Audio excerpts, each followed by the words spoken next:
Hi guys, welcome back to the channel online शिक्षण। मैं हूं आपके साथ अंजलि बालियान और आप सभी का स्वागत करती हूं। दोस्तों, आज की क्लास में हम इंग्लिश विषय का एक बहुत इंपॉर्टेंट टॉपिक डिस्कस करने वाले हैं जिसका नाम है transformation of sentences. Transformation of sentences यानी हम सिंपल, कंपाउंड और कॉम्प्लेक्स सेंटेंस को आपस में कैसे ट्रांसफॉर्म करते हैं, यानी एक दूसरे में कैसे बदलते हैं। तो इसको जानने से पहले हम सबसे पहले बात करेंगे सिंपल, कंपाउंड और कॉम्प्लेक्स सेंटेंस का क्या मतलब होता है। साथ ही साथ दोस्तों, हम कुछ क्वेश्चंस करेंगे जो आपके प्रीवियस ईयर पेपर में पूछे जा चुके हैं, क्योंकि हर बार आपके एग्जाम में यहाँ से 2 से 3 क्वेश्चंस हमेशा बन जाते हैं।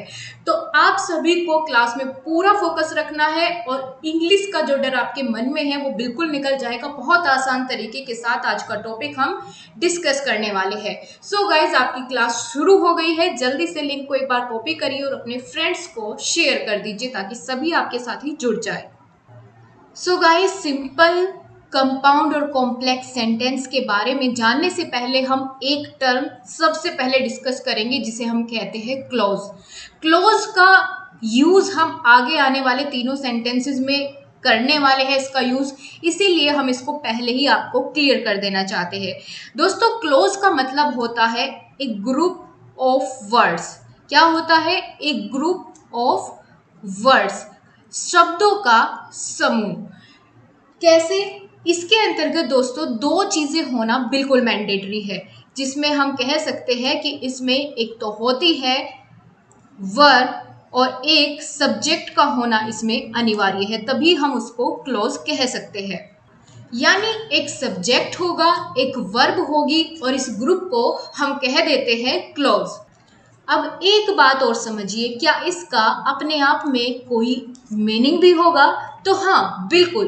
क्लोज का अपने आप में एक अलग मीनिंग होता है, अपने आप में मीनिंगफुल होता है, यानी ये अपने आप में मीनिंगफुल भी होगा। तो हम कह सकते हैं, इसके एग्जाम्पल से बहुत अच्छे से समझेंगे कि फॉर एग्जाम्पल, ही ईट, वह खाता है। तो आपने जब इन 2 वर्ड्स को देखा, इस ग्रुप को देखा, 2 वर्ड्स के ग्रुप को देखा जिसमें एक सब्जेक्ट था और एक वर्ब थी, ये सब्जेक्ट है और ये वर्ब है, तो आपने क्या जाना? अपने आप में इसने पूरा मीनिंग दिया। ही ईट, वह खाता है। क्या इसमें किसी चीज की कमी है? बिल्कुल नहीं। आप समझ गए, इसका मतलब एक मीनिंगफुल सेंस थी इसकी, और एक सब्जेक्ट था, एक वर्ब थी, तो हमने इसको क्या कहा? क्लोज कहा। अच्छा, अगर मैं ऐसे कहूं कि a group of word which makes a complete sense is called sentence, ये इस तरह की डेफिनेशन तो सेंटेंस की भी होती है, तो फिर क्लोज और सेंटेंस में अंतर क्या है? तो इसको समझने के लिए आप लोग ध्यान दीजिएगा, क्योंकि इसमें बहुत कंफ्यूजन रहता है कि सेंटेंस और क्लोज में डिफरेंस क्या होता है। लेकिन आज के बाद आपको इसमें कोई कंफ्यूजन नहीं होगा कि क्लोज और सेंटेंस के बीच डिफरेंस क्या है। तो बात करें डिफरेंस की, अगर हम कहें कि सेंटेंस और क्लोज के बीच में हमें डिफरेंस देखना है, तो दोस्तों क्लोज के अंदर एक या एक से अधिक, सेंटेंस के अंदर एक या एक से अधिक क्लोज होते हैं। ठीक है, यानी सेंटेंस एक या एक से ज्यादा क्लोजेस से मिलकर बना हुआ होता है, जबकि अगर मैं बात करूं कि क्या क्लोज के अंदर सेंटेंस होता है, तो बिल्कुल नहीं। तो इसे हम ऐसे भी कह सकते हैं कि क्लोज एक सबसे छोटी यूनिट होती है सेंटेंस की, जिसका सेंटेंस में होना मैंडेटरी होता है। ठीक है, क्योंकि सेंटेंस जो है वो एक या एक से ज्यादा क्लोज से ही मिलकर बना होता है। आप जानते हैं सेंटेंस के अंदर सब्जेक्ट वर्ब जरूर होती है, तो सेंटेंस क्लोज से मिलकर बना होता है। अब इसका एक और इम्पोर्टेंट इन दोनों के बीच में डिफरेंस है, वो क्या है कि जो हमारा सेंटेंस है वो अपने आप में हमेशा एक कंप्लीट इंफॉर्मेशन देगा। क्या देगा? एक कंप्लीट इंफॉर्मेशन देगा। लेकिन जो क्लोज होता है वो कंप्लीट इंफॉर्मेशन दे भी सकता है और नहीं भी, लेकिन सेंटेंस अपने आप में हमेशा पूरा होता है। एक पूरा, आप कह सकते हैं कि पूरा मीनिंग आपको समझ में आता है कि बात कहने का मतलब क्या है। लेकिन क्लोज में हमेशा पूरा मतलब आपको समझ नहीं आता, एक कंप्लीट मीनिंग आपको नहीं मिलता, मिल भी सकता है और नहीं भी। ठीक है, इसके साथ ये सिचुएशन है। तो चलिए गाइज, अब इसका जो डिफरेंस है उसको एक एग्जाम्पल के थ्रू हम क्लियर करेंगे। फॉर एग्जाम्पल, अगर मैं कहूं कि I remember what he said yesterday। मैंने कहा कि I remember what he said yesterday, मुझे याद है उसने कल मुझे क्या कहा। तो दोस्तों मैं इसमें कह सकती हूँ कि जैसे आई रिमेंबर, आप इतने पर फोकस करेंगे तो आई इसमें क्या है, सब्जेक्ट है। रिमेंबर याद रखना, ये क्या है, एक वर्ब है। तो ये अपने आप में एक पूरा मतलब दे रहा है कि हाँ मुझे याद है। ठीक है, लेकिन अब तक आप इसको सेंटेंस समझ रहे थे आई रिमेंबर को, क्योंकि इसने एक मीनिंग दिया। ठीक है, एक मीनिंगफुल ग्रुप है वर्ड्स का, सब्जेक्ट भी है वर्ब भी है। लेकिन अब आपको पता चल गया है कि ये अपने आप में पूरा सेंटेंस नहीं है, ये क्या है, ये है एक क्लोज। और जबकि अगर बात करें एक क्लोज तो आपका ये हो गया। अब ये पूरा सेंटेंस आपको लिखा है, हम इसमें देखने वाले हैं कि कितने क्लोज से मिलकर बना है। आगे बात करें व्हाट ही सेड यस्टरडे, ही क्या है, यहाँ भी एक सब्जेक्ट हो गया और सेड क्या है, एक वर्ब है। तो आपने देखा कि एक क्लोज तो आपका यहाँ है और एक क्लोज यहाँ है, यानी ये वाला जो सेंटेंस है वो दो क्लोजेस से मिलकर बना है, तब जाके इसने अपना पूरा मतलब दिया है। तो आपको समझ में आ गया क्लोज और सेंटेंस के बीच में डिफरेंस। तो गाइज यहाँ पर आपको क्लोज के बारे में इतना ही जानना था, इसी से आपका काम बहुत अच्छे तरीके से हो जाएगा।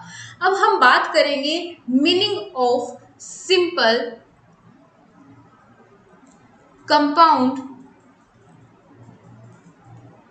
और कॉम्प्लेक्स सेंटेंस की। यहाँ पर इन तीनों को हमें पढ़ना है, तीनों का मतलब पहले जानेंगे, देन उसके बाद हम कैसे ट्रांसफॉर्मेशन करेंगे सिंपल सेंटेंस की कंपाउंड में, कॉम्प्लेक्स में, ये सब चीज हम इसके बारे में इसके बाद जानेंगे। तो सबसे पहले बात करते हैं सिंपल सेंटेंस की। क्या होता है सिंपल सेंटेंस, जिसमें एक इंडिपेंडेंट क्लोज होता है। क्या होता है, एक इंडिपेंडेंट क्लोज होता है, यानी जो अपने आप में पूरा मतलब दे रहा हो, ऐसा क्लोज यहाँ पे होगा। क्योंकि हमने जाना था कि दो तरह के क्लोज होते हैं, या तो अपने आप में पूरा मतलब देते हैं या फिर नहीं देते हैं। तो क्या समझे आप, इसमें एक क्या होगा, इंडिपेंडेंट क्लोज होगा। इंडिपेंडेंट क्लोज यानी उसमें एक सब्जेक्ट और वर्ब भी होगी। ठीक है, जैसा हमने पहले जाना था क्लोज के अंदर क्या होता है, सब्जेक्ट और वर्ब मैंडेटरी होती है। तो सिंपल सेंटेंस में एक सब्जेक्ट होगा, वर्ब होगा, और वो अपने आप में पूरा मतलब दे रहे होंगे, यानी हमें पूरी बात सामने वाले ने जो बोली वो समझ आ रही होगी। इसमें किसमें, सिंपल सेंटेंस में, जहां आपका एक क्लोज होगा। ठीक है, एक ही क्लोज से सेंटेंस बना होगा, उसको हम सिंपल सेंटेंस कहेंगे। उसमें एक सब्जेक्ट एक वर्ब का होना अनिवार्य है, अपने आप में वो एक इंडिपेंडेंट मीनिंग दे रहा होगा, आपको उसके लिए कुछ और जानने की जरूरत नहीं पड़ेगी, अपने आप में पूरा मतलब ये सेंटेंस आपको दे रहा होगा। फॉर एग्जाम्पल, तो चलिए एग्जाम्पल देखते हैं, इससे अब आपको पूरा क्लियर हो जाएगा कि क्या है आपका सिंपल सेंटेंस। मैं आपके सामने एक सेंटेंस लिखती हूँ, we must eat to live, ये एक सेंटेंस है। We must eat to live। अब आप इसमें सबसे पहले तो ये देखेंगे कि क्या इसमें एक ही सब्जेक्ट और एक ही वर्ब है। तो चलिए ढूंढते हैं। सबसे पहले देखिए वी क्या है, ये है सब्जेक्ट, ईट क्या है, वर्ब। क्या इससे अलावा भी आपको यहाँ पर कोई सब्जेक्ट या वर्ब दिखाई दे रहा है, तो बिल्कुल नहीं, यानी ये एक ही क्लोज है, एक ही क्लोज से मिलकर बना हुआ है। अब आपको देखना ये है कि क्या ये अपने आप में पूरा मीनिंग दे रहा है सेंटेंस। तो चलिए देखते हैं इसका मतलब क्या है। We must eat to live, हमें जिंदा रहने के लिए खाना है, या हम कह सकते हैं कि हमें खाना चाहिए जीने के लिए। जैसे वो आपने सॉन्ग सुना होगा, एक मुलाकात जरूरी है जिंदा रहने के लिए, है ना। तो इसमें क्या है ये एग्जाम्पल कि हमें जीने के लिए क्या करना चाहिए, खाना चाहिए। ठीक है, तो हमने देखा इसमें एक सब्जेक्ट है, एक वर्ब है, इंडिपेंडेंट क्लोज है, यानी अपने आप में एक मीनिंग दे रहा है, अपना इंडिपेंडेंट मीनिंग दे रहा है जिसमें किसी और चीज की जरूरत नहीं है ना। अपने आप में आप इसका पूरा मतलब समझ रहे हैं, तो ऐसे सभी सेंटेंस क्या होंगे, सिंपल सेंटेंस होंगे। और एग्जाम्पल देखते हैं। फॉर एग्जाम्पल अब हम देते हैं दूसरा उदाहरण आपके सामने। I read a book. मैंने एक बुक पढ़ी। इसमें आप ढूंढिए सबसे पहले कि एक सब्जेक्ट है या एक से ज्यादा है, तो बिल्कुल एक सब्जेक्ट है। उसके बाद वर्ब आपको देखनी है, तो रीड क्या होती है, ये एक वर्ब है, पढ़ना। पढ़ना क्या है, वर्ब है। तो अपने आप में इसने पूरा मतलब भी दिया, ठीक है, कि मैंने एक बुक पढ़ी।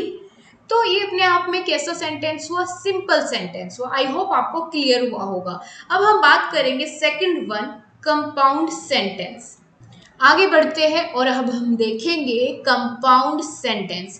कंपाउंड सेंटेंस में क्या होता है, क्या डिफरेंस है इसमें। सबसे पहले दोस्तों ये जानिए कि कंपाउंड सेंटेंस में टू इंडिपेंडेंट क्लोज होते हैं। कितने, टू इंडिपेंडेंट क्लोज होते हैं। जैसे कि सिंपल सेंटेंस में एक क्लोज था, इंडिपेंडेंट था, लेकिन कंपाउंड सेंटेंस में दो क्लोजेस होंगे और दोनों इंडिपेंडेंट होंगे, यानी एक दूसरे पर निर्भर नहीं होंगे। अपने आप में दोनों क्लोज पूरा मतलब दे रहे होंगे। जैसे इसी एग्जाम्पल से हम समझेंगे तो ज्यादा अच्छे तरीके से समझ आएगा। जो हमने पहले लिया था, we must eat to live, इसी का हम कंपाउंड में कैसे लिखेंगे। सबसे पहले एग्जाम्पल पर आपको ध्यान देना है, ठीक है। कैसे ये आप पहचानेंगे कि इसमें दो इंडिपेंडेंट क्लोज है। तो चलिए लिखते हैं। एग्जाम्पल की अगर बात करें तो वी मस्ट ईट और वी कैन नॉट लिव। क्या लिखा मैंने, वी मस्ट ईट और वी कैन नॉट लिव।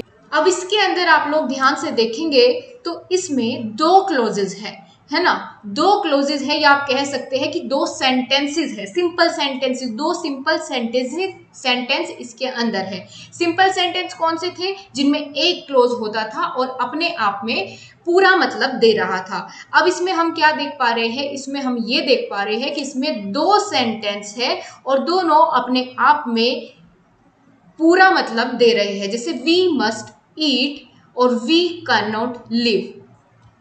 पहले ने क्या कहा कि हमें खाना चाहिए, तो क्या इसमें किसी और चीज की जरूरत है समझने के लिए, बिल्कुल नहीं। पूरा मतलब है अपने आप में, हमें खाना चाहिए, ठीक है, अपने आप में पूरा मतलब इसने दिया, यानी ये एक क्या था, इंडिपेंडेंट क्लोज था। आगे बात करेंगे दूसरे की, वी कैन नॉट लिव, हम जिंदा नहीं रह सकते। तो इसने भी अपने आप में पूरा मतलब दिया, हम जिंदा नहीं रह सकते। तो दो इंडिपेंडेंट क्लोज से मिलकर बनता है आपका कंपाउंड सेंटेंस। और आप देख पा रहे हैं जैसे एंड और इस तरह के आपके वर्ड्स के साथ ये कंबाइन हो रहे होंगे, ये दो सेंटेंसेस, दो सिंपल सेंटेंसेस आप इनको बोल सकते हैं, क्योंकि इंडिपेंडेंट क्लोज है। इंडिपेंडेंट क्लोज वही होता है जो सिंपल सेंटेंस बनाता है। तो दो इंडिपेंडेंट क्लोज किसके साथ कंबाइन हो रहे होंगे, और एंड इस तरह के वर्ड से। ये हम तब समझेंगे जब हम इसकी प्रैक्टिस करेंगे। अब आगे बढ़ते हैं, तीसरा जो है कॉम्प्लेक्स सेंटेंस। और गाइज अगर इस सेंटेंस का पूरा मतलब देखें, ये तो हमने समझ लिया कि अगर हम इन क्लोज को अलग अलग बोले तो अपने आप में पूरा मीनिंग दे रहे हैं। लेकिन अगर इस पूरे सेंटेंस को एक साथ बोले कि वी मस्ट ईट और वी कैन नॉट लिव, हमें खाना चाहिए जिंदा रहने के लिए, यानी वही पहले वाली बात है, हमें खाना चाहिए किस लिए, जिंदा रहने के लिए। तो ये इस तरह से अपना पूरा सेंटेंस बन गया, क्योंकि इसमें दो इंडिपेंडेंट क्लोज थे। तो कैसा सेंटेंस बना, ये कंपाउंड सेंटेंस बना। अब चलिए, आपको समझ में आ गया, हाँ बिल्कुल आ गया। अब चलेंगे कॉम्प्लेक्स सेंटेंस। तो दोस्तों बात करें कॉम्प्लेक्स सेंटेंस की, तो इसमें क्या अंतर है। देखिए इसके अंदर भी क्या होगा, दो क्लोज होंगे, लेकिन उनमें एक तो होगा डिपेंडेंट और एक होगा इंडिपेंडेंट। अगर बात करें तो इसमें एक क्लोज कैसा होगा, डिपेंडेंट होगा, निर्भर होगा किस पर, दूसरे पर, ठीक है। एक इंडिपेंडेंट और एक डिपेंडेंट क्लोज होगा, एक निर्भर होगा और एक अपने आप में पूरा मतलब अपने आप दे रहा होगा। सो गाइस, थोड़ी सी राइटिंग को मैनेज करिएगा, क्योंकि इस तरह से बोर्ड पर लिखने में थोड़ा सा राइटिंग जो है ऊपर नीचे हो जाती है। होप कि आपको समझ में आ रही होगी। चलिए इसको एग्जाम्पल से क्लियर करेंगे, ठीक है। एग्जाम्पल पर चलते हैं और इसी तरह का अपना एग्जाम्पल को आगे कंटिन्यू करेंगे कि इसमें आपको समझ आ जाएगा कि क्या अंतर होने वाला है। देखिए, जैसे we, if we eat we can live. क्या है sentence? If we eat we can live. तो मतलब क्या बना इसका कि अगर हम खाते हैं तो हम जी सकते हैं। और आपने ये भी देख लिया कि इसमें दो क्लोजेस है, एक डिपेंडेंट और एक इंडिपेंडेंट। डिपेंडेंट क्लोज कौन सा है, यानी कौन सा ऐसा क्लोज है जो अपने आप में पूरा मतलब नहीं दे रहा है। तो इफ वी ईट, यदि हम खाते हैं, तो क्या खाते हैं? नहीं पता क्या खाते हैं। क्या अपने आप में इसने पूरा मतलब बताया? नहीं बताया। तो ये आपका कैसा क्लोज था? ये आपका डिपेंडेंट क्लोज था, ठीक है। ये कैसा क्लोज था? डिपेंडेंट क्लोज था। और क्लोज की पहचान आपको बताई थी कि एक सब्जेक्ट एक वर्ब होना अनिवार्य है, चाहे वो डिपेंडेंट क्लोज हो या फिर इंडिपेंडेंट क्लोज हो। लेकिन अगर बात करें दोस्तों, पहला आपको समझ में आ गया ये कौन सा क्लोज है? डिपेंडेंट है। अपने आप में पूरा अर्थ नहीं दिया, क्योंकि हमें नहीं पता चला कि इफ वी ईट, यदि हम खाते हैं तो क्या होगा। पूरे मतलब तो इससे समझ ही नहीं आया। इसके लिए हमें आगे बढ़ना होगा अगले क्लोज पर, वी कैन लिव। क्या है अगला सेंटेंस? We can live. इसका मतलब है हम जिंदा रह सकते हैं। क्या इसमें आपको कहीं ऐसा लगा कि आपको कुछ समझ नहीं आया? बिल्कुल, ऐसा बिल्कुल नहीं है। क्यों? क्योंकि हमें मतलब समझ में आया। वी कैन लिव, हम जिंदा रह सकते हैं, हम जिंदा रह सकते हैं। इसके लिए हमें कुछ और सोचने की, समझने की जरूरत नहीं है। पूरा मतलब समझ में आ रहा है कि हम जिंदा रह सकते हैं, ठीक है। किसी और इसमें वर्ड की जरूरत नहीं है इसका मीनिंग पूरा देने के लिए। सो गाइस, ये सेकंड वाला आपका कैसा क्लोज हुआ? ये हो गया आपका इंडिपेंडेंट क्लोज। कैसा क्लोज? Independent clause. सब्जेक्ट और वर्ब दोनों है इसमें भी सब्जेक्ट और वर्ब दोनों है। लेकिन अंतर क्या है? अंतर आपको समझना है कि एक अपने आप में पूरा अर्थ नहीं दे रहा है, जबकि दूसरा अपने आप में पूरा अर्थ दे रहा है। इसी क्लास में इस चैप्टर को पूरा फिनिश करेंगे। सो गाइस, लास्ट तक बने रहिए, बहुत अच्छे से आपको क्लियर हो जाएगा और प्रैक्टिस भी होगी आपकी क्वेश्चंस की। तो इतना आपको क्लियर हो गया कि इसमें दो क्लोजेस से मिलकर बना था। बिल्कुल बना था। पहले वाले ने क्या अपने आप में पूरा मतलब बताया? पूरा अर्थ इसका निकला? नहीं निकला। इसीलिए ये आपका कैसा क्लोज हो गया? डिपेंडेंट। दूसरे वाले ने अपने आप में पूरा अर्थ आपको बताया, तो ये कैसा था? इंडिपेंडेंट क्लोज था। तो यानी कॉम्प्लेक्स सेंटेंस भी आपका दो क्लोजेस से मिलकर बना होता है, जिसमें एक डिपेंडेंट होता है और एक इंडिपेंडेंट होता है। क्लियर हो गया आपको? तीनों को एक बार फटाफट से देखेंगे कि तीनों में हमने क्या सीखा। तो आपके तीन तरह के हमने सेंटेंस जाने, सिंपल, कंपाउंड और कॉम्प्लेक्स सेंटेंस। सिंपल सेंटेंस में क्या था? एक ही क्लोज था और वो भी इंडिपेंडेंट, अपने आप में पूरा हरा भरा अर्थ देने वाला। दूसरा क्या था? कंपाउंड सेंटेंस, जिसमें दो इंडिपेंडेंट सेंटेंस थे या दो इंडिपेंडेंट क्लोज थे, जिसमें अगर हम दोनों को अलग अलग बोले या अलग अलग लिखे तो दोनों अपने आप में पूरा अर्थ दे रहे थे। तो वो कौन सा सेंटेंस होगा? Compound sentence. बात करें कॉम्प्लेक्स सेंटेंस की, तो इसमें भी दो क्लोजेस हो गए, एक डिपेंडेंट एक इंडिपेंडेंट। और एक जो डिपेंडेंट है वो अपना पूरा मीनिंग इसमें नहीं दे रहा होगा और इंडिपेंडेंट अपने पूरी बात को समझा रहा होगा। तो ये थे आपके तीनों सेंटेंसेस। क्योंकि देखिए गाइस, इसमें जो हमने सेंटेंस देखा, इफ वी ईट, यदि हम खाते हैं, इसका अपने आप में कोई मतलब नहीं है, कोई अर्थ नहीं है। ये डिपेंड है किस पर? इस वाले सेंटेंस पर। इसीलिए इसको डिपेंडेंट सेंटेंस हमने कहा। जबकि वी कैन लिव, हम जी सकते हैं, ये अपने आप में एक पूरा वाक्य है। अच्छा, तो क्या हमने जो ये तीनों सेंटेंस लिखे, सिंपल, कंपाउंड और कॉम्प्लेक्स, इसका जो हमने एग्जाम्पल जाने, क्या ये अपने आप में इन्होंने अलग अलग मीनिंग दिया तीनों जगह? तो बिल्कुल नहीं। क्यों? क्योंकि देखिए, we must eat to live, हमें खाना चाहिए जिंदा रहने के लिए, बात एक ही है। दूसरा सेंटेंस देखिए, वी मस्ट ईट और वी कैन नॉट लिव। हमें खाना चाहिए, नहीं तो हम जीवित नहीं रहेंगे। मतलब तो एक ही है, बस बात कहने का थोड़ा सा तरीका चेंज हो गया है। तीसरा देखेंगे तो if we eat we can live, यदि हम खाएंगे तो हम जिंदा रहेंगे। तो मतलब बात एक ही है, बस थोड़ा सा किसी ने घुमा फिरा के बोली है, तो किसी ने अपनी बात को डायरेक्ट बोल दिया है। तो दोस्तों इसीलिए कहा जाता है कि इंग्लिश में आप अपनी बात को तरह तरह से कह सकते हो। ये आपके ऊपर डिपेंड करता है कि आपको कैसे बोलना है। आप ऐसे भी बोल सकते हो, ऐसे भी बोल सकते हो और इस तरह से भी, तीनों सही है, बस आपका तरीका अपना है कि आप किस तरह से बोलना चाहते हैं। तो गाइज अब हम सीखने वाले हैं ट्रांसफॉर्मेशन ऑफ सेंटेंस। जैसे मैंने यहाँ पर आपको बताया, इसी सेंटेंस को हमने और लगाकर चेंज कर दिया और यहाँ पर इसी सेंटेंस में हमने इफ लगा दिया। तो कैसे समझेंगे कि कहाँ हमें और लगाना है और कहाँ हमें इफ लगाना है, बिल्कुल क्लियर हो जाएगा, आप लास्ट तक बने रहिए। तो अब हम बात करेंगे किस पर, हाउ टू ट्रांसफॉर्म सेंटेंस, यानी इनको हम एक दूसरे में कैसे ट्रांसफॉर्म करेंगे, सिंपल को कॉम्प्लेक्स में, सिंपल को कंपाउंड में। ठीक है, तो हाउ टू ट्रांसफॉर्म सेंटेंस, ये अब हम जानने वाले हैं कि हम इसको कैसे बदलेंगे। तो अब हम सबसे पहले जानेंगे transformation of compound sentence into complex sentence. Compound sentence को कॉम्प्लेक्स सेंटेंस में कैसे बदले, या कॉम्प्लेक्स सेंटेंस को कंपाउंड सेंटेंस में कैसे बदलना है, बहुत अच्छे से समझेंगे। लेकिन इससे पहले आप एक बात समझ लीजिए कि ऐसी कोई बाउंडेशन नहीं होती कि आपका सभी का आंसर सेम हो, यानी आप एक ही तरह से कन्वर्ट करें, सेंटेंस को ट्रांसफॉर्म करें कंपाउंड से कॉम्प्लेक्स में या किसी भी अदर सेंटेंस में। वो कैसे, देखिए अगर मैं आपको कहूँ कि आप एक नाम लिखिए अंजलि, ठीक है, तो आप भी ऐसे ही अंजलि लिखेंगे। हो सकता है आपकी और मेरी हैंडराइटिंग में डिफरेंस हो, लेकिन स्पेलिंग तो यही लिखेंगे।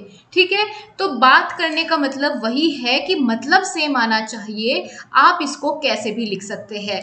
और वो कैसे सेम आएगा, यानी हमारा सेंटेंस टेक्निकली सही होना चाहिए। टेक्निकली इन द सेंस कि जैसे हमने जाना था कि कंपाउंड सेंटेंस में दो क्लोजेस होते हैं और दोनों इंडिपेंडेंट क्लोज होते हैं, तो इसमें दो इंडिपेंडेंट क्लोज होने ही चाहिए। ऐसे इस बात का हमको ध्यान रखना है। जैसे हमने जाना था कॉम्प्लेक्स सेंटेंस में एक डिपेंडेंट और एक इंडिपेंडेंट क्लोज होता है, तो वो दो क्लोज होने ज़रूरी है। बाकी हम थोड़ा बहुत उसमें अंतर, आपके और मेरे लिखने में आंसर आ सकता है। वो कैसे आपको अब समझ में आ जाएगा जैसे जैसे हम आगे बढ़ेंगे एग्जाम्पल्स पर। तो शुरू करने से पहले आपको ये बात दिमाग में रख लेनी चाहिए कि मीनिंग नहीं बदलना चाहिए। एक दो वर्ड्स का डिफरेंस लिखने में आ सकता है, बस उसका मतलब नहीं बदलना चाहिए उन वर्ड्स के साथ। ठीक है, और ये डिपेंडेंट इंडिपेंडेंट क्लोज वाली बात को भी आपको ट्रांसफॉर्म करते समय बिल्कुल अपने माइंड में सेट रखनी है। तो अब हम एग्जाम्पल्स के थ्रू समझने जा रहे हैं। सबसे पहले आप लोग कुछ नोट करेंगे, यहाँ पर कुछ कंजक्शंस है। ठीक है, यानी जो दो सेंटेंस को आपस में जोड़ने का काम करेगी वो कंजक्शन कहलाती है। तो कुछ कंजक्शन है जो कि आप कहाँ यूज करेंगे, कॉम्प्लेक्स सेंटेंस में यूज करेंगे। कॉम्प्लेक्स सेंटेंस में कहाँ यूज करेंगे, जब आपका एक डिपेंडेंट और एक इंडिपेंडेंट क्लोज होगा, उन दोनों को आपस में जोड़ने के लिए आपको कुछ कंजक्शंस का यूज करना है। और आपको ध्यान में ये भी रखना है कि हमारा इस सेंटेंस में एक डिपेंडेंट और एक इंडिपेंडेंट क्लोज होना चाहिए। तो ये कंजक्शन कौन कौन सी हो सकती है, जैसे इफ, बिकॉज, सिंस, इनको नोट करते रहे साथ के साथ, व्हाइल, व्हेन, बिफोर और after, that, so that, whatever, whether sorry, ठीक है, वेदर एटसेट्रा। तो ये कुछ कंजक्शंस है जिनका हम यूज करेंगे कंपाउंड सेंटेंस को कॉम्प्लेक्स में ट्रांसफॉर्म करते समय। जल्दी से आप नोट कर लीजिए साथ के साथ। ठीक है, क्लास थोड़ी सी लंबी होगी लेकिन आपका पूरा चैप्टर इसी क्लास में फिनिश हो जाएगा। तो अब चलिए, अब एक एग्जाम्पल है आपके सामने। The sun sit and the match stopped. The match stopped. क्या कहा गया है इसमें? The sun set and the match stop, यानी सूरज के छिपते ही जो मैच था वो रुक गया। ठीक है, ये कैसा सेंटेंस है? एंड देखा आपने, और इसी के साथ सबसे पहले तो हम यही पता करें कि ये कौन सा सेंटेंस है, ताकि आपकी प्रैक्टिस भी साथ हो जाए। ठीक है, द सन सेट यानी सूर्य अस्त हो गया। ठीक है, सूर्य अस्त हो गया। अपने आप में पूरा सेंटेंस है, समझ में आ रहा है बिल्कुल क्या कहना चाहता है सेंटेंस? तो ये कैसा क्लोज है? इंडिपेंडेंट क्लोज है, किसी और मतलब कि इसको अलग से इसमें कुछ ऐड करने की जरूरत नहीं है, अपने आप में इसने पूरा अर्थ दिया। आगे बात करें, अगला जो सेंटेंस है द मैच स्टॉप्ड, जो मैच था वो रुक गया। क्या इसमें किसी और आपको वर्ड की जरूरत है ऐड करने की, इसका मतलब समझने के लिए? बिल्कुल नहीं, ये अपने आप में एक इंडिपेंडेंट क्लोज है ये भी, और दो क्लोज से मिलकर ये सेंटेंस बना है। दोनों क्लोज कैसे हैं? इंडिपेंडेंट है। तो यानी हमने पहचान लिया ये कैसा सेंटेंस है, ये आपका कंपाउंड सेंटेंस है। और ऊपर से दूसरी पहचान ये है कि हमने एंड कंजक्शन का यूज किया है। इतना क्लियर हो गया। अब हमें इसको कन्वर्ट करना है, इसको ट्रांसफॉर्म करना है किसमें? कॉम्प्लेक्स सेंटेंस में। और कॉम्प्लेक्स सेंटेंस में क्या होना चाहिए? एक डिपेंडेंट क्लोज हमें बनाना है और एक इंडिपेंडेंट क्लोज बनाना है। तो इस बात को ध्यान में रखते हुए चलिए बनाइए। क्लोज बनाने के लिए हमें इन कंजक्शंस का यूज करना है। तो हम क्या इसमें यूज करना ज्यादा बेटर रहेगा? व्हेन। ठीक है, इनमें से व्हेन का यूज करते हैं। व्हेन, जब the sun set the match stopped. क्या बताया इसने? कि जब सूर्य अस्त हुआ तो मैच रुक गया। क्या कहा? जब सूर्य अस्त हुआ तो मैच रुक गया। अब देखिए अपने वाला जो डिपेंडेंट इंडिपेंडेंट क्लोज वाला जो हमारा एक पहचान करने का तरीका है, उसको यहां पर अप्लाई करिए। व्हेन द सन सेट, जब सूरज छिप गया, क्या हुआ? पूरा मतलब क्या इसने दिया आपको? नहीं, बिल्कुल नहीं, समझ नहीं आया कि आखिर आगे क्या हुआ। जब सूरज छिपा तो क्या हुआ, क्योंकि इसमें पूरा मतलब नहीं दे रहा है। ये डिपेंड है किस पर? आगे वाले सेंटेंस पर, जिसने इसका पूरा मतलब दे दिया। द मैच स्टॉप्ड, मैच रुक गया। अपने आप में ये कैसा है? इंडिपेंडेंट है। ये कैसा है? डिपेंडेंट है। किस पर डिपेंडेंट है? इस वाले सेंटेंस पर। और दूसरी सबसे बड़ी पहचान कि आपने इसमें किस कंजक्शन का यूज किया है? व्हेन का यूज किया है। तो इस तरीके से हम क्या करेंगे? कंपाउंड सेंटेंस को कॉम्प्लेक्स सेंटेंस में ट्रांसफॉर्म करेंगे। समझ आई बात? एक और एग्जाम्पल देखते हैं। इसको रफ कर देती हूँ मैं जल्दी से, और यहाँ पर एक और एग्जाम्पल के साथ हम बात करेंगे कैसे बदला जाता है कंपाउंड सेंटेंस को कॉम्प्लेक्स सेंटेंस में। ठीक है, तो चलिए दूसरा एग्जाम्पल दोस्तों आपके सामने है, जिसमें हम बात करेंगे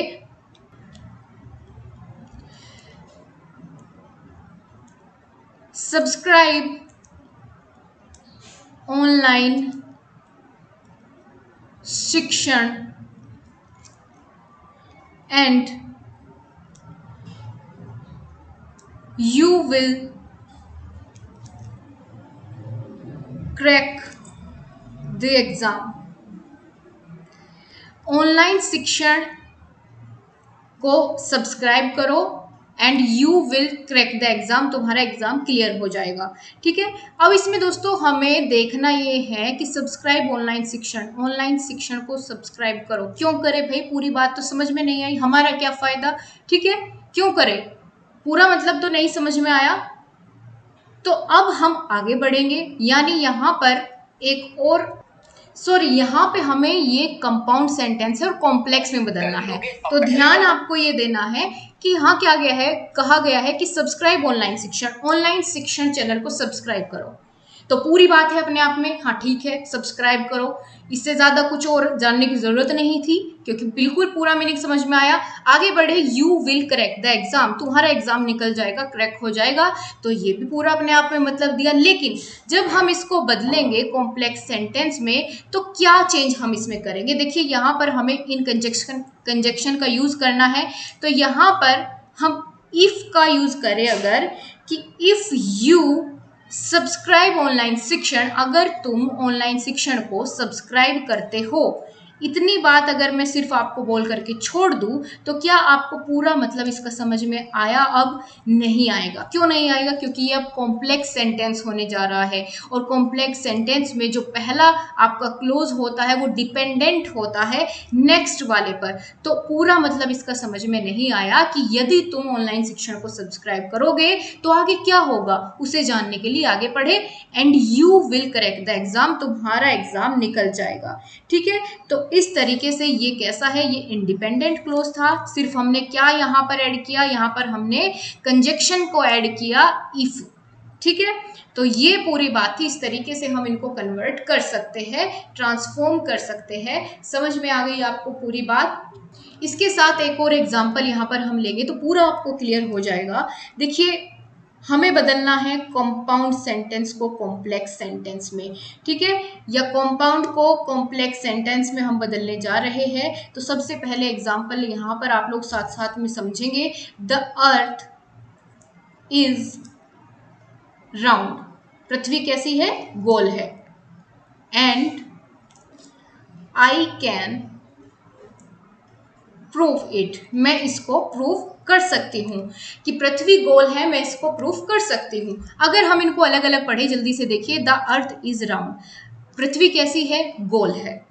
एग्जाम्पल के मतलब से आप समझेंगे, पृथ्वी कैसी है? गोल है। अपने आप में पूरा सेंटेंस समझ में आ रहा है क्या कहना चाहता है। आई कैन प्रूव इट, मैं इसको प्रूव कर सकता हूँ। अपने आप में इंडिपेंडेंट है, समझ में आ रहा है। लेकिन हमें बदलना किस में है?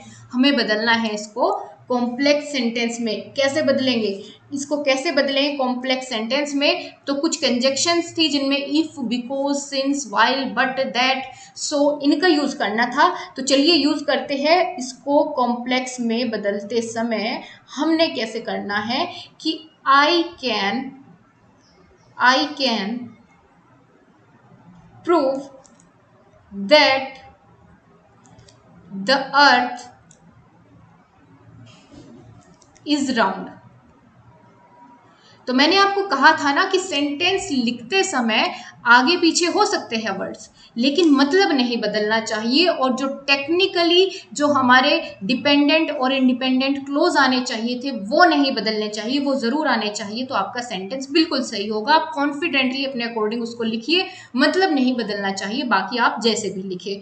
तो यहाँ क्या हुआ? आई कैन प्रूव दैट, ये कैसा क्लोज हुआ? ये हुआ डिपेंडेंट, कि मैं प्रूव कर सकती हूँ कि क्या क्या प्रूफ कर सकते हूँ। पूरा मतलब नहीं समझ में आया जब तक कि हमने आगे वाला सेंटेंस को नहीं पढ़ा। द अर्थ इज राउंड, कि पृथ्वी कैसी है? गोल है, मैं ये प्रूफ कर सकती हूँ। तो ये इंडिपेंडेंट क्लोज था। तो इन दोनों से हमने क्या बना दिया? एक कॉम्प्लेक्स सेंटेंस बना दिया। आपको समझ में आई बात? तो अब दोस्तों आगे बढ़ते हैं, और कुछ सेंटेंस ये आपके लिए है होमवर्क। इनको आपको कॉम्प्लेक्स सेंटेंस में बदलना है और कमेंट बॉक्स में आपको आंसर करना है। 3 सेंटेंस आपके सामने दिए गए हैं। Do your best, you will never regret. आपको इसको कॉम्प्लेक्स सेंटेंस में बदलना है। ऐसे ही आपको दूसरा और तीसरा, ये तीनों एग्जाम्पल्स दिए गए हैं, इनको आप कन्वर्ट करेंगे उन कंजक्शन का यूज करके। इनको डिपेंडेंट और इंडिपेंडेंट 2 क्लोज में इनको आपको अलग अलग करके तब इसका आंसर करना है। तो अब चलिए दोस्तों, हम अपना लास्ट सेशन पर चलते हैं, जिसमें अब आपको करना है जितना आपने सीखा उसका उल्टा। यानी अब हम बदलने वाले हैं कॉम्प्लेक्स सेंटेंस को कंपाउंड सेंटेंस में। वो कैसे करेंगे? अब आपको वही रूल्स अब उल्टे कर देने हैं, अपोजिट कर देने हैं। जैसे हम पहले कॉम्प्लेक्स सेंटेंस बनाने के लिए एक डिपेंडेंट एक इंडिपेंडेंट क्लोज का यूज कर रहे थे, अब हमें क्या करना है? उस डिपेंडेंट क्लोज को भी इंडिपेंडेंट कर देना है। यानी वही बात हो गई कि जो हमने पहले वर्ड्स का यूज किया था उसको कॉम्प्लेक्स बनाने के लिए, अब उन्हीं को वहां से हम रिमूव करेंगे और उनको हटा के किसका यूज करेंगे? कुछ कंजक्शंस का, जो कि हमने कंपाउंड सेंटेंस बनाते समय यूज करनी है। तो कौन कौन से है? एंड, और, फॉर, बट, येट, सो। इन कुछ कंजक्शंस का यूज करेंगे हम कॉम्प्लेक्स को कंपाउंड में बदलते हुए। और दूसरी बात हमें क्या करना है? जो कॉम्प्लेक्स सेंटेंस के यहाँ पर आपको कंजक्शन मिलेगी, यानी इफ और दैट, इस तरह के जो आपको वर्ड्स मिलेंगे उनको हमें यहाँ से बाहर निकालना है, उनको यहाँ से हटाना है। तो चलिए सबसे पहले एग्जाम्पल्स के थ्रू देखेंगे, फिर आपको भी कुछ होमवर्क दिया जाएगा। पहले एग्जाम्पल आप देख रहे हैं, I can prove that he is the best, यानी मैं प्रूव कर सकता हूं कि वह सबसे बेस्ट है। तो इसके अंदर सबसे पहले हमने वही पहले वाला काम करना है, देखना है कि कितने क्लोज है। आई कैन प्रूव दैट, एक क्लोज ये हो गया, ही इज द बेस्ट, एक क्लोज आपके सामने ये है। पहले वाला क्लोज कैसा है, आई कैन प्रूव दैट, मैं यह प्रूव कर सकता हूं कि, तो ये कैसा हुआ, डिपेंडेंट क्लोज हुआ। ही इज द बेस्ट, ये बेस्ट है, ये कैसा हुआ, इंडिपेंडेंट हुआ, अपने आप में पूरा मतलब दिया इसने नहीं दिया। तो यानी हमने समझ लिया ये कैसा सेंटेंस है, कॉम्प्लेक्स सेंटेंस है। अब हमें क्या करना है, इसको बदलना है किसमें, कंपाउंड सेंटेंस में। तो क्या करेंगे आप ही बताइए, अब हमें क्या करना है। अब हमें देखना ये है कि जैसे हमने इसमें दैट का यूज किया हुआ है, तो ये आपका कॉम्प्लेक्स सेंटेंस के बीच आता है। हम सबसे पहले तो इसको हटा दें, बिल्कुल हटा दें, बस ध्यान ये रखना है कि मीनिंग चेंज नहीं होना चाहिए। तो चलिए इसको हटाते हैं और अपना सेंटेंस बनाते हैं। कैसा, दोनों क्लोज कैसे होने चाहिए, अपने आप में इंडिपेंडेंट होने चाहिए, तभी बनेगा हमारा कंपाउंड सेंटेंस। तो चलिए बनाते हैं, he is the best, he is the best, I can prove। तो हमने क्या किया यहाँ पर, देखिए जैसे लिखा he is the best, वह बेस्ट है, अपने आप में पूरा सेंटेंस है, इंडिपेंडेंट है। I can prove, मैं प्रूव कर सकता हूँ। तो अपने आप में दोनों कैसे सेंटेंस हो गए, इंडिपेंडेंट हो गए, यानी हमारी जो यहाँ पर सिचुएशन थी वो सेटिस्फाई कर रही है, दो इंडिपेंडेंट सेंटेंस यहाँ पर है। और हमने यहाँ से कॉम्प्लेक्स सेंटेंस का जो दैट आया था इसको यहाँ से बाहर निकाल दिया है, और ये हमारा कन्वर्ट हो गया, ट्रांसफॉर्म हो गया कॉम्प्लेक्स टू कंपाउंड सेंटेंस। इसी तरीके से आगे बढ़ेंगे। अगला जो आपके सामने एग्जाम्पल है, if you search his bag, यदि तुम उसका बैग सर्च करोगे, तो पढ़ते ही क्या पता चला कि अपने आप में पूरा मीनिंग नहीं है, हमें नहीं पता आगे क्या होगा यदि हम उसका बैग सर्च करेंगे। तो you will find the pen, तुम्हें पेन मिलेगा। अगर तुमने उसका बैग ढूंढ दिया तो तुम्हें पेन मिलेगा। कैसा सेंटेंस है, कॉम्प्लेक्स है, क्यों, क्योंकि इसमें एक डिपेंडेंट सेंटेंस है और एक है कैसा, इंडिपेंडेंट। तो दो क्लोज है, एक डिपेंडेंट एक इंडिपेंडेंट। हमें क्या बनाना है, हमें इसको करना है, दोनों को कैसे बनाना है, दोनों को ही इंडिपेंडेंट बनाना है। तो क्या क्या हटाना पड़ेगा, यहाँ से इफ हटाना पड़ेगा, है ना, इफ हटाना पड़ेगा। तो चलिए हटा देते हैं, कैसे करेंगे फिर, तो चलिए शुरू करें। लिखिए, search his bag, search his bag. आगे क्या करेंगे, यहां से आप कोई कंजक्शन यहां पर लगा सकते हैं कि इसका बैग सर्च करेंगे, and you will find the pen. यहां क्या किया हमने, इफ हटा दिया, इफ यू हटा दिया, है ना। तो क्या बचा कि search his bag and you will find the pen, उसका बैग ढूंढो तुम्हें पेन मिलेगा। तो उसका बैग ढूंढो, अपने आप में पूरा मीनिंग दिया, इंडिपेंडेंट क्लोज है, you will find the pen, तुम्हें पेन मिलेगा, अपने आप में इंडिपेंडेंट है, तो ये भी कन्वर्ट हो गया। तीसरे पर चलते हैं, तीसरा क्या है, if you give me the book I will read it. तो कैसे बनाएंगे, अब ये थर्ड वाला सेंटेंस आपको करना है, ये आपके लिए होमवर्क है। आगे बढ़ते हैं, सिंपल सेंटेंस और लास्ट बच जाएगा आपका, इसको खत्म करते हैं फटाफट से। अब हम लास्ट में एक ही साथ समझेंगे कि कॉम्प्लेक्स कंपाउंड को सिंपल कैसे बनाएं। अब आपने दोस्तों शुरुआत में जाना था कि सिंपल में क्या होता है, एक अकेला क्लोज होता है, अपने आप में पूरा मतलब देता है। लेकिन कंपाउंड और कॉम्प्लेक्स में क्या था, दो दो क्लोजेस थे। लेकिन अब हमें क्या करना है, किसी भी तरह से उन दो क्लोजेस को, चाहे वो डिपेंडेंट हो इंडिपेंडेंट हो, उन दोनों को किसी भी तरह से घटा बढ़ाकर क्या करना है, उनको एक क्लोज में कन्वर्ट करना है और मीनिंगफुल होना चाहिए। तो आपका क्या बन जाएगा, सिंपल सेंटेंस बन जाएगा। चलिए एग्जाम्पल से इसको करेंगे।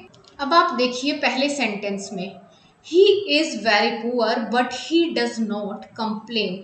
वह बहुत गरीब है लेकिन कभी शिकायत नहीं करता है। तो आपने एकदम देखते ही भाप लिया कि ये कैसा सेंटेंस है, ये तो कंपाउंड सेंटेंस है। क्यों भाई कंपाउंड सेंटेंस क्यों है? क्योंकि इसमें क्या है, दो कैसे सेंटेंस थे बताइए जल्दी से। कंपाउंड सेंटेंस में कैसे सेंटेंस थे? दो अपने आप में इंडिपेंडेंट सेंटेंस थे। कैसे थे? इंडिपेंडेंट थे। कैसे? ही इज वेरी पुअर, वह बहुत गरीब है, अपने आप में पूरा अर्थ दे रहा है। ही डज नॉट कंप्लेन, वह कभी शिकायत नहीं करता है, अपने आप में पूरा अर्थ है।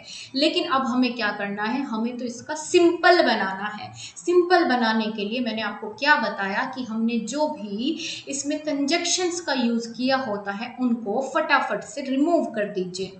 तो एक समझने वाली बात दोस्तों यहाँ पर ये है कि जब भी हम सिंपल सेंटेंस में इसको ट्रांसफॉर्म करेंगे तो एक वर्ड है जिसको हम बहुत ज़्यादा यूज करते हैं, इन स्पाइट ऑफ। ठीक है, क्या है? इन स्पाइट ऑफ यानी के बावजूद। तो जहां भी आप फंसते दिखे सिंपल सेंटेंस में कन्वर्ट करते समय तो आप इसका यूज कर लेना, इन स्पाइट ऑफ। आगे समझेंगे, in spite of being poor, being poor he does not complain. In spite of being poor, he does not complain. तो वो गरीब है उसके बावजूद भी वो कंप्लेन नहीं करता है। अब आप देख कर कहेंगे कि ये तो देखने में ऐसा लग रहा है कि दो सेंटेंस अपने आप में यानी दो क्लोज से मिलकर बना है। तो नहीं बाबू, थोड़ा ध्यान से देखिए, यहाँ पर कंडीशन आपको फॉलो करनी है। एक ही सब्जेक्ट है और एक ही यहाँ पर वर्ब है। तो समझ में आई? एक ही सब्जेक्ट और एक ही वर्ब किस में होता है? सिर्फ और सिर्फ सिंपल सेंटेंस में, जिसमें कि एक ही क्लोज होता है और अपने आप में पूरा मतलब दे रहा हो। तो यहाँ वही तो सिचुएशन हुई। समझ में आ गई बात? ठीक है, ऐसा नहीं देखना है कि लंबा चौड़ा सेंटेंस है उसे देखते ही समझ जाए कि ये तो कॉम्प्लेक्स और कंपाउंड में से कोई होगा। नहीं नहीं नहीं, ऐसे तो आप फंस जाएंगे। आपको ध्यान ये रखना है कि उसमें एक सब्जेक्ट हो और एक ही वर्ब हो। ठीक है, तब होगा आपका सिंपल सेंटेंस। अब ऐसे ही अगले सेंटेंस में आप देखेंगे, he confuse that, he confessed, confessed है, सॉरी थोड़ा यहाँ पर ध्यान दीजिएगा, एस है।